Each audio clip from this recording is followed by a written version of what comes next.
Bağışlayan və mehriban Allahın adıyla hər vaxt istəyir izləyicilər, Akador verilişi yenidən sizin görüşünüzə gəlib. Maraqlı mövzularla və çağırdığımız qonaqlarla sizin görüşünüzə gəlirik. İnanırıq ki, bu mövzular və qonaqlar marağınıza səbəb olur. Belədirsə, YouTube səhifəsi üzərindən verilişlərimizi bəyənin, paylaşın. İnanın ki, bununla bizə böyük dəstək ola bilərsiniz. Bugün aktual bir mövzu haqqında müzakirə aparacağıq. Mövzumuz dünyasını dəyişən şəxslərə faydamız dəyərmi? Bu barədə müzakirə aparacağıq. Müzakirə bağlı verilişimizə Sumqayıt Cəmi Məscidinin imamı, ilahiyyatçı Hacı Gülağa İsmailovu dəvət etmişik. Hacı, xoş gəlmişsiniz. Xoş gördük. Qeyd etdim, məncə aktual mövzulardan biridir. Dünyasını dəyişən şəxslər bizdən faydalanırmı? Yəni, biz onlara necə fayda verə bilərik bu barədə müzakirə aparaq. Elə ilk sualım da belə olacaq, Hacı. Dünyasını dəyişən insan biz tərəfindən bir fayda qazanırmı? Euzubillahimineşşeytanirracim. Bismillahirrahmanirrahim. Bağışlayan və mehriban Allahın adıyla. Mən də ilk öncə sizi, sonra dəyərli izləyiciləri salamlayıram. Çox mühüm mövzudur.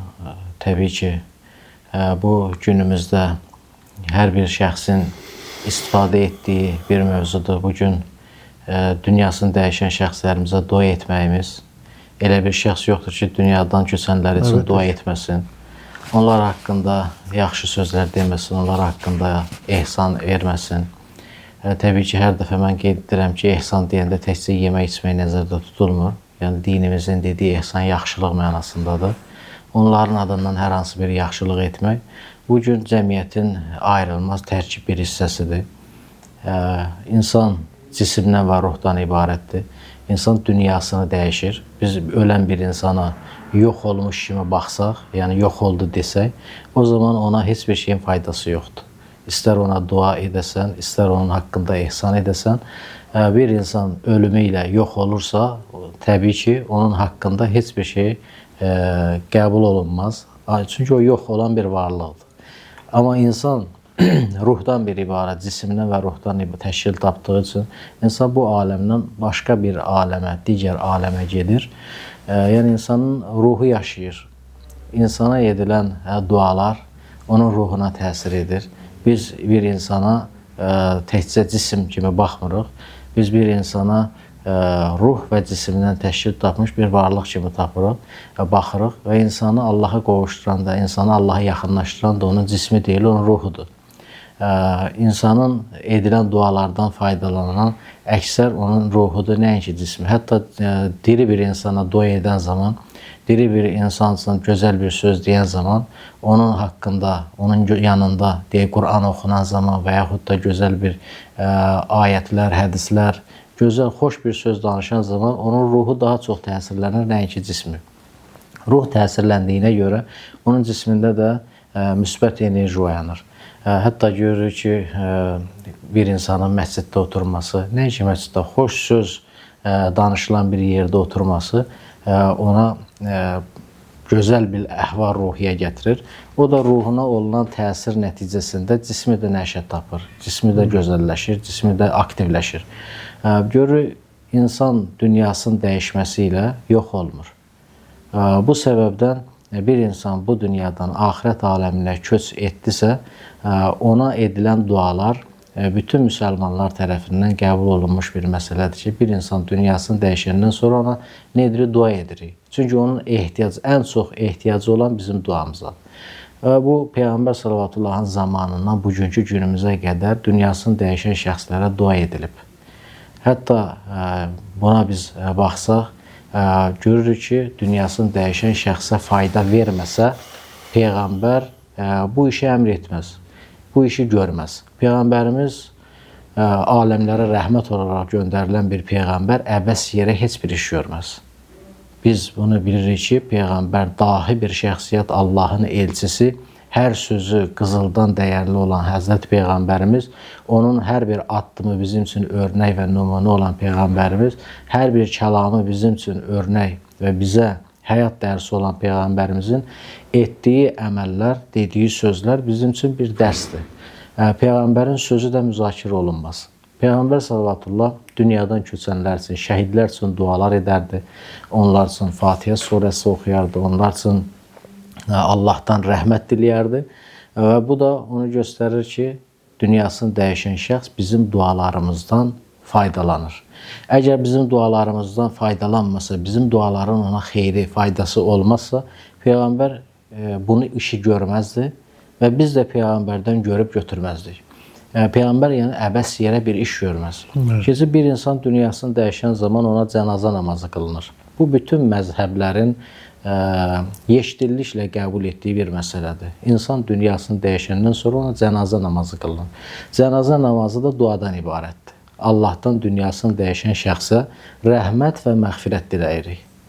Yəni, əgər dünyasını dəyişən şəxsə bizim faydamız dəymirsə, heç bir ona təsir göstərə bilmiriksə, onun günahlarının əfv olunmasına bir təsiri yoxdursa və yaxud da savabının artması, əməl dəftərində savabının artımına bir kömək etmirsə, dünyasını dəyişən şəxsə cənazə namazı qılmaq mənasız, bihudə bir iş olar. Bu da İslama yaraşmayan bir, bu cür məntiqlə əhatə olunmuş, bu cür məntiqə əsaslanan dinimiz üçün bihudə bir iş, əbəs yerə görülən bir iş sayılar. Bu da dinimizdən çox-çox uzaqdır. Çünki bu dinin əsas mənbəyi Qur'an-ı Kərimdir, Allaha söykənir, Həzrət Rasulullahdır. O da Qur'an-ı Kərimə əsaslanır və Peyğəmbər sallallahu əhli beytidir ki, Peyğəmbər və Qur'an-ı Kərimə əsaslanaraq hər bir addım atmışlar. Və bütün bunlar göstərir ki, dünyasını dəyişən şəxsə bizim dualarımızla etdiyimiz, onların adından etdiyimiz ehsanlarla bir dünyasını dəyişən şəxsin adından verdiyimiz sədəqə təbii ki, qəbul olunur, savabı ona yazılır və eyni zamanda günahlarından əfv olunur. Yəni, günahların əfv olunmasına səbəb olur. Və bütün bunlar göstərir ki, insan dünyasını dəyişəndən sonra dünya ilə əlaqəsi kəsilmir.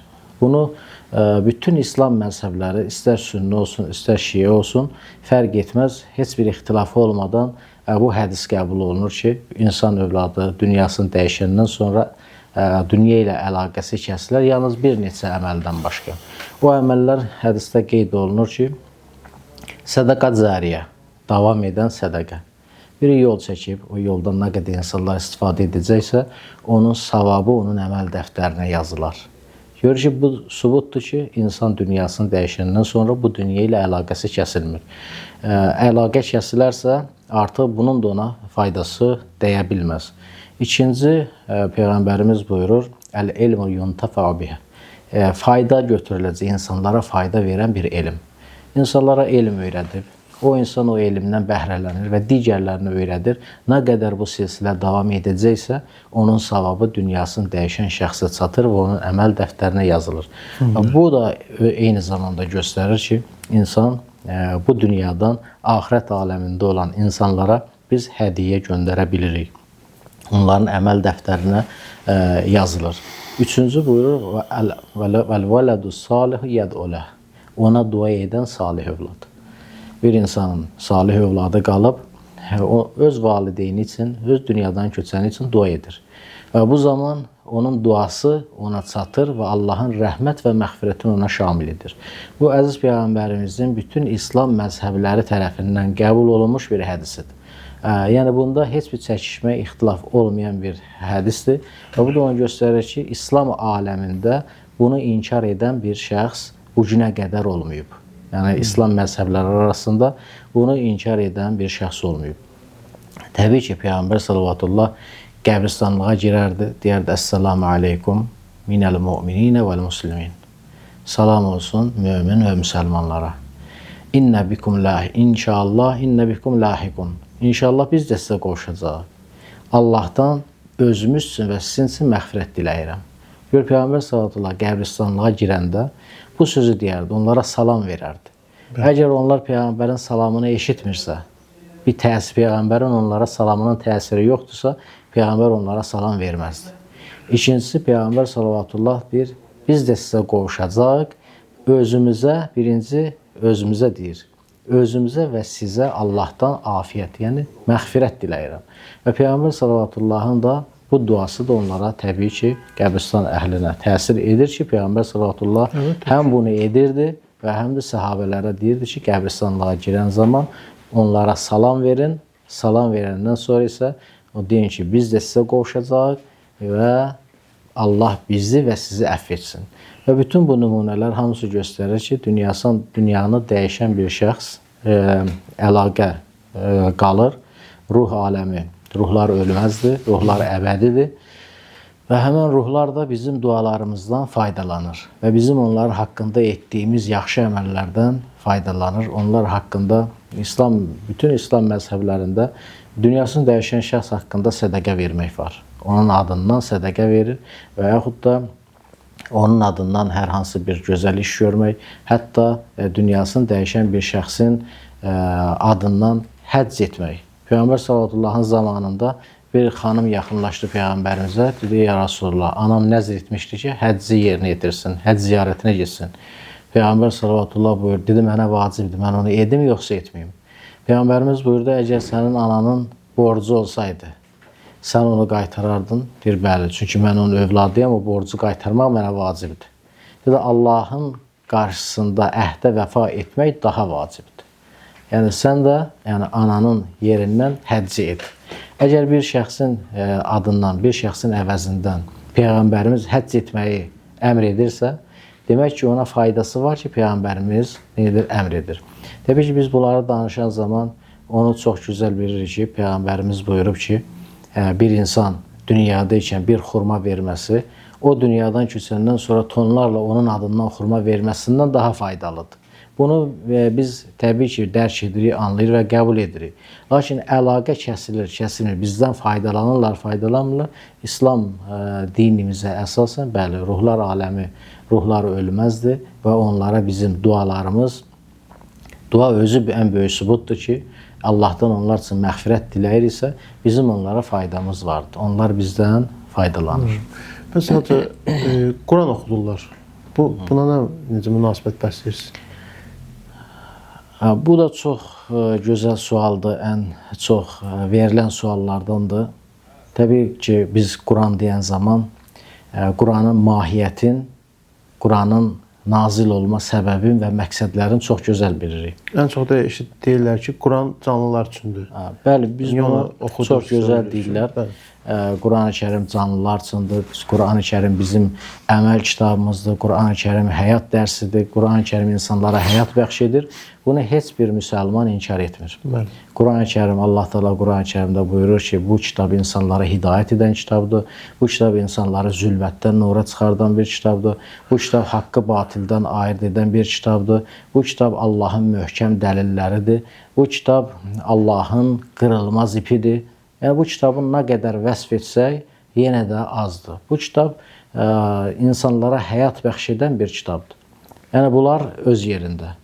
Lakin bu kitab Allahın kitabıdır. Bu kitabı digərlərindən fərqləndirən odur ki, bu kitab hərfinə qədər, nöqtə vergülünə qədər Allaha məxsus olan bir kitabdır. Buna bərabər bir kitab yoxdur ki, oxunuşunda savab olsun. Yəni, Quran-ı Kərim digər kitablardan fərqləndirən odur ki, Peyğəmbərimiz buyurur, hər bir hərfində savab var. Əlif, ləm, mim. Müqattə hərfidir. Deyir, əlif də bir hərfdir, ləm də bir hərfdir, mim də bir hərfdir. Peyğəmbər sallallahu insanlara daha aydın izah etməyə çalışır ki, hərfində savab deyəndə məcazi mənada nəzərdə tutmuram. Bəzən deyirlər ki, məcazi mənada xeyr. Peyğəmbərimiz bu fikri də aradan qaldırmaq üçün deyir, əlif də hərfdir, ləm də hərfdir, mim də hərfdir. Yəni, bunların Quran-ı Kərimi oxuyan zaman onun hər bir hərfində savab var. Yəni, Quran-ı Kərimi digər kitablarla biz müqayisə edə bilmərik. Quran-ı Kərimin digər kitablarla və yaxud da Quran sözlərini digər sözlərlə fərqi deyir, insanla Allah arasındakı fərq qədərdir. Onun üçün bu kitab müqəddəs Allahın bir nurudur. İnsanın həm canlıya aiddir, həm cansıza şamildir, həm insana aiddir, həm heyvanlara bir rəhmətdir. Bu, Quran-ı Kərimin əhatə etmədiyi bir mövzu yoxdur. Bu, Quran-ı Kərimdə Allah Teala buyurur, وَنَنَزِّلُ مِنَ الْقُرْآنِ مَا هُوَ شِفَاءٌ وَرَحْمَةٌ لِلْمُؤْمِنِينَ وَلَا يَزِيدُ الظَّالِمِينَ إِلَّا خَسَارًا. Biz Quran-ı Kərimdə möminlərə şəfa və rəhmət nazil etdik.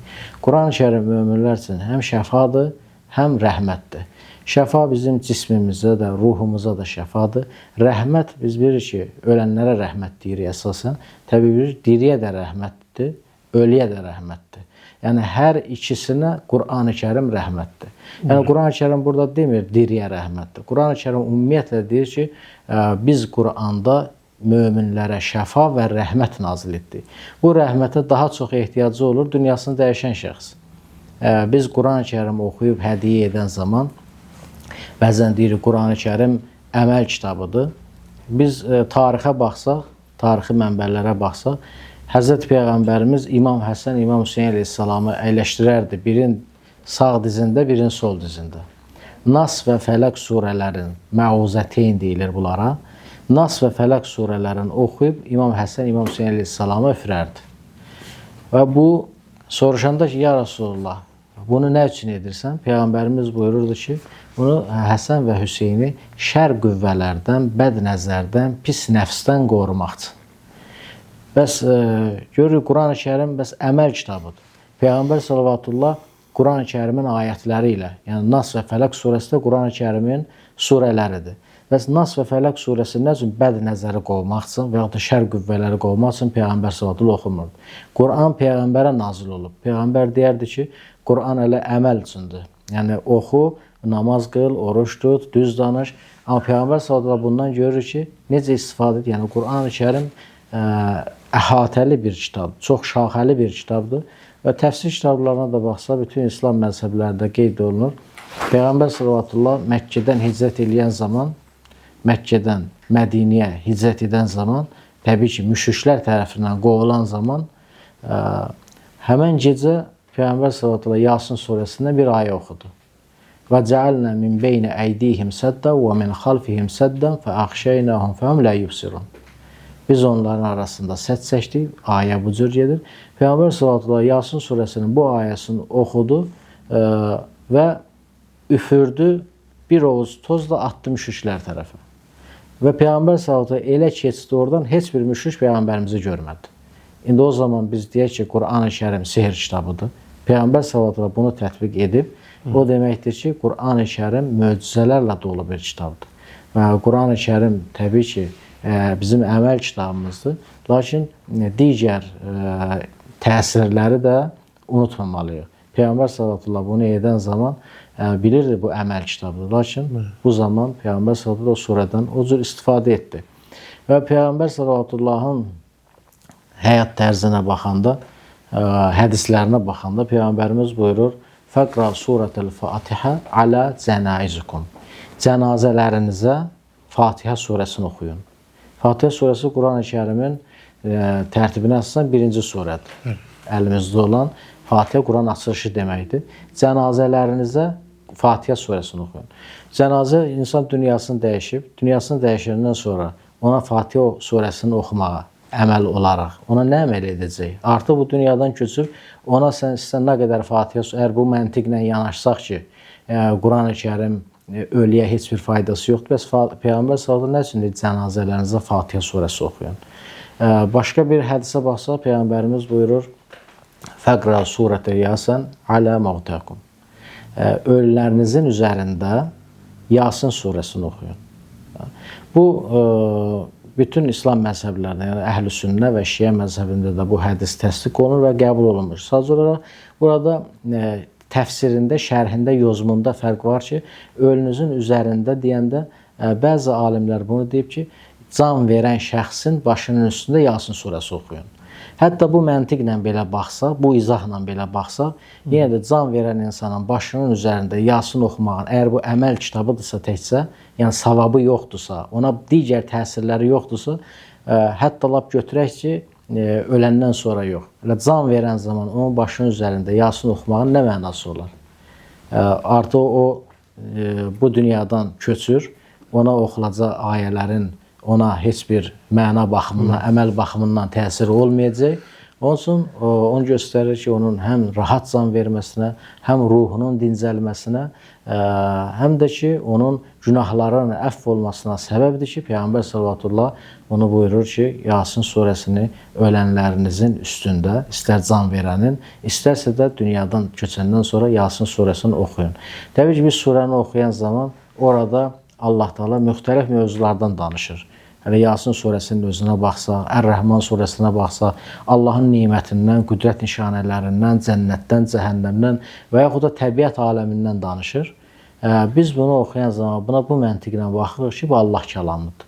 Hər bir hərfində savab var və biz savabı sonda deyirik ki, ya Rəbbim, oxuduğum bu Qur'anın kəlmələrin, oxuduğum bu kitabın, surələrin, ayətlərinin savabını hədiyyə edirəm dünyadan köçən filan kəsin ruhuna. Yəni bu hədiyyə məqsədi ilə oxunur. Quran-ı Kərim, istər Quran oxuyaq, istər Yasin oxuyaq, fərq etməz. Biz bunu sonda tapşırma deyirlər. El arasında buna tapşırma deyilir. Yəni oxuduğum bu Quran-ı Kərimin savabını filan şəxsin ruhuna hədiyyə edirəm. Yəni bu mənada hədiyyə necə qəbul olunur? Sədəqə qəbul olunursa, bir şəxsin adından sədəqə verirsə, qəbul olunursa, gedib o dünyasını dəyişən şəxsə çatırsa, nə üçün Quran-ı Kərimin savabı gedib həmən şəxsə çatmasın?